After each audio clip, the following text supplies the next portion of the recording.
ಆತ್ಮೀಯ ಯಾಜ್ 16 ನ್ಯೂಸ್ ಅರ್ಥಾತ್ ಹೇ ಸೀತಾರಾಮಗೆ ಸ್ವಾಗತ. ನಾನು ನಿಮ್ಮ MI ಅಥವಾ ಮಲ್ಲಪ್ಪ ಜೋತಾವಾರ್. ಆದ್ಮೇಲೆ ಈಗ ತಾವು ದಿನ ಸುದ್ದಿಗಳನ್ನ ಅದರ ಜೊತೆಗೆ ವಿಶೇಷತೆಗಳನ್ನ ನೋಡ್ತಾ ಹೋಗಿ ವಿಶೇಷ ಈ ಮೊದಲನೇ ಸುದ್ದಿಯನ್ನು ನೋಡಿ. ಮತ್ತು ಉಳಿದು ಇನ್ನು 20 ಕಂಪ್ನಿಗಳು ಸ್ಥಾಪನೆ ಆಗ್ತದೆ. ಅದರಲ್ಲಿ ಮುಖ್ಯವಾದ ಏನಪ್ಪ ಅಂತಂದರೆ ಸರ್ಕಾರ ಅವುಗಳ ಪರವಾನಗಿಗಾಗಿ ಕರ್ನಾಟಕ ಭೂ ಸುಧಾರಣೆ ಅಧಿನಿಯಮ 1961 ಸೆಕ್ಷನ್ 109 ಅಡಿ ಅವರಿಗೆ ಪರವಾನಗಿ ನೀಡಿರ್ತದೆ. ಕೆಲವು ಷರತ್ತುಗಳು ವಿಧಿಸಿ ಅದರಲ್ಲಿ ಏನಪ್ಪ ಒಂದನೇ ಷರತ್ತು ಏನಂತಂದರೆ ತೊಗೊಂಡು 2 ವರ್ಷದಲ್ಲಿ ಬಳಕೆ ಮಾಡ್ಕೊಳ್ಬೇಕಾಗಿತ್ತು. ಅದು 2 ವರ್ಷದಲ್ಲಿ ಯಾವುದೂ ಕಂಪ್ನಿಗಳು ಬಳಕೆ ಮಾಡ್ಕೊಂಡಿಲ್ಲ. ಸೇಡಮ್ಮು, ಚಿಂಚೋಳಿ, ಚಿತ್ತಾಪೂರು ಮತ್ತು ಈ ಕಡೆ ಕಲಬುರಗಿ ಸಾಕಷ್ಟು ಕಂಪ್ನಿಗಳು ಭೂಮಿ ತೊಗೊಂಡು ಪಡವ ಬಿಟ್ಟಿವೆ. ಉದಾಹರಣೆಗೆ ಇವಾಗ ಸದ್ಯದ ಪರಿಸ್ಥಿತಿಯಲ್ಲಿ ರಾಷ್ಟ್ರೀಯ ಸಿಮೆಂಟ್ ಕಂಪ್ನಿ ಒಂದೇ 10,000 ಎಕರೆ ಜಮೀನು ಖರೀದಿ ಮಾಡಿದೆ. ಒಂದೇ ಕಂಪ್ನಿ 10,000. ಮತ್ತು ಕರ್ನಾಟಕ ಭೂ ಸುಧಾರಣೆ ಕಾಯ್ದೆ, ಕರ್ನಾಟಕ ಭೂ ಕಂದಾಯ ಕಾಯ್ದೆ 1964 ಸೆಕ್ಷನ್ 95 ಪ್ರಕಾರ ಎನ್ಎ ಮಾಡ್ಕೊಳ್ಬೇಕಾಗಿತ್ತು. ಅದು ಎನ್ಎ ಮಾಡ್ಕೊಂಡಿಲ್ಲ. ಹೀಗಾಗಿ ಅದರಲ್ಲಿ ಕಂಡೀಷನ್ ಹಾಕಿರ್ತಾರೆ DC ಅವರು ಮತ್ತು ಸರ್ಕಾರ ಏನಾದರೂ ಕಡ್ಡಾಯವಾಗಿ ಯಾವುದೋ ಒಂದು ಕಟ್ಟಡ ಪರವಾನಗಿ ಪಡಿಬೇಕಾದ್ರೆ, ಯಂತ್ರೋಪಕರಣ ಸ್ಥಾಪನೆ ಪರವಾನಗಿ ಪಡಿಬೇಕಾದ್ರೆ ಕಡ್ಡಾಯವಾಗಿ ಕೃಷಿ ಭೂಮಿಯನ್ನು ಕೃಷಿಯೇತರ ನಗರದಲ್ಲಿ ಈ ಬಡ್ಡಿ ಚಕ್ರ ಬಡ್ಡಿ ವ್ಯವಹಾರ ಭಾಳಷ್ಟು ಬಡವರಿಗೆ ಇಂಥ ಒಂದು ಸಂಕಷ್ಟಕ್ಕೆ ತಂದ ಅಂದ್ರೆ ಸ್ವಲ್ಪ ಏನೋ ಎಮರ್ಜೆನ್ಸಿದಾಗ ಹೋಗಿ ಬಡವ್ರು ಹೋಗಿ ಸಾಲ ತರ್ಲಿಕ್ಕೆ ಹೋದ್ರಂದ್ರೆ ವಾರಕ್ಕೆ 10 ಬಡ್ಡಿ ಅಂದ್ರೆ ಏನು 1,000 ರೂಪಾಯಿ ತೊಗೊಂಡ್ರಂದ್ರೆ ವಾರಕ್ಕೆ 100 ರೂಪಾಯಿ ಕಟ್ಟಬೇಕು. ಆ ರೀತಿ ಅದು ಟೈಮ್ ಹಚ್ಚಿ ಕಟ್ಟಬೇಕು. ಮೈಕ್ರೋ ಫೈನಾನ್ಸ್ ಅಂತೂ ಮತ್ತು ಕೆಲವೊಂದು ಸಂಘ ಸಂಸ್ಥೆಗಳು ಅವು ವಾರಕ್ಕೊಮ್ಮೆ ಉಸಲಿ ಮತ್ತು ತಿಂಗಳಿಗೊಮ್ಮೆ ಉಸಲಿ ಇರ್ತವೆ. ಅವ್ರನ್ನೂ ಹೆಂಗಿರ್ತದೆ, ಮನೆಗೆ ಯಾರು ಸತ್ತರೂ ಅವ್ರಿಗೆ ಸಾಲ ಕಟ್ಟೇಬೇಕು. ಅಂಥ ಒಂದು ಕಠೋರವಾದಂಥ ಉಸಲಿ. ಅವ್ರು 10 ಗಂಟೆಗೆ ಬರ್ತಾರೆ ಅಂದ್ರೆ 10 ಗಂಟೆಗೆ ನಾವು ರೆಡಿನೇ ಇರಬೇಕಲ್ಲ. ಅವರು ಮನೆಗೆ ಯಾರೋ ಏನೋ ಆಗ್ಯದ ಅನಾಹುತ ಆಗ್ಯದ ಅಂದ್ರೆ ಅವ್ರು ಬಾಜು ಮನೆಯವರಿಗೆ ಎಲ್ಲ ಜಮಾನತ್ ಹಾಕಿರ್ತಾರೆ, ಅವ್ರ ಹತ್ರ ಉಸಲಿ ಮಾಡ್ತಾರೆ. ಹೀಗಾಗಿ ಭಾಳಷ್ಟು ಮಂದಿ ಇವತ್ತು ಅಲ್ಲಿ ಗುಲ್ಬರ್ಗ ನಗರದಲ್ಲಿ 5 ಬಡ್ಡಿ 10 ಬಡ್ಡಿ ವ್ಯವಹಾರ ಭಾಳ ಜೋರಾಗಿ ನಡೆದದ. ಅದಕ್ಕೆ ಯಾವುದೇ ಒಂದು ಕಡಿವಾಣ ಹಾಕ್ಲಿಕ್ಕಿಲ್ಲ. ಎಷ್ಟೋ ಮಂದಿ ಪೊಲೀಸ್ ಸ್ಟೇಷನ್ ಅದೆಲ್ಲ ಹೋಗ್ತಾರೆ ತಕರಾರಾಗಿ.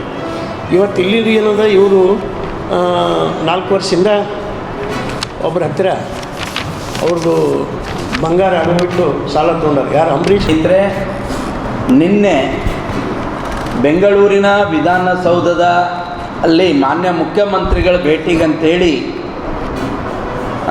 ಚಿತ್ರದುರ್ಗದ ಚೆಲುವಾದಿ ಗುರುಪೀಠದ ಪರಮ ಪೂಜ್ಯರಾದಂಥ ಬಸವ ನಾಗಿದೇವ ಸ್ವಾಮೀಜಿಯವರು, ಅದರ ಜೊತೆಗೆ ಸೇಡಂನಲ್ಲಿರ್ತಕ್ಕಂಥ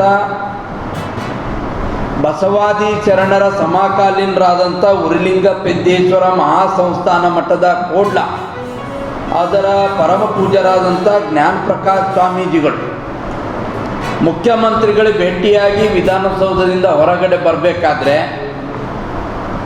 ಪೊಲೀಸ್ ಅಧಿಕಾರಿಗಳು, ಇವರು ಕಾವಿದಾರಿಗಳು, ಇವರು ಮಠಾಧೀಶರು ಅನ್ನದೇನೆ ಅವ್ರ ಜೊತೆಗೆ ಅನುಚಿತವಾಗಿ ವರ್ತನೆಯನ್ನು ಮಾಡಿದ್ದಲ್ಲದೆ ತಳ್ಳಾಟ, ದಬ್ಬೋದು, ನಡೀರಿ ಅನ್ನುವಂಥದ್ದು, ಅಪಹಾಸ್ಯಕ್ಕೀಡಾಗುವ ರೀತಿಯಲ್ಲಿ ಕೆಲವೆಲ್ಲ ಶಬ್ದಗಳನ್ನು ಬಳಸಿ ಅವರಿಗೆ ವಿಧಾನಸೌಧದಿಂದ ಹೊರಗೆ ಹಾಕುವಂಥ ಕೆಲಸವನ್ನು ಪೊಲೀಸರು ಮಾಡಿದ್ದಾರೆ.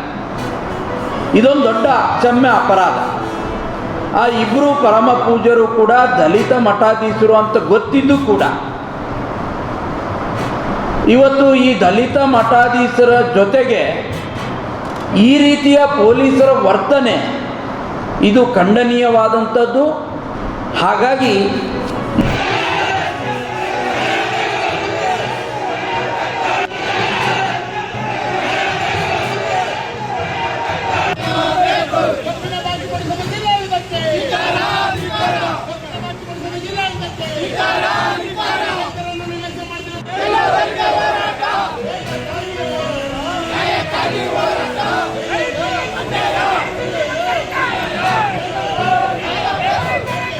¡Viva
ರೈತರಿಗೆ ತೆಂಗಿನ ಚಿಪ್ಪನ್ನು ನೀಡುತ್ತಿರುವ ಜಿಲ್ಲಾಡಳಿತಕ್ಕೆ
ತಾವೆಲ್ಲ ಇಲ್ಲಿವರೆಗೆ ಸುದ್ದಿಗಳನ್ನು ನೋಡಿದಿರಿ, ಜೊತೆಗೆ ವಿಶೇಷ ಘಟನೆಗಳನ್ನು ಸಹ ನೋಡಿದಿರಿ.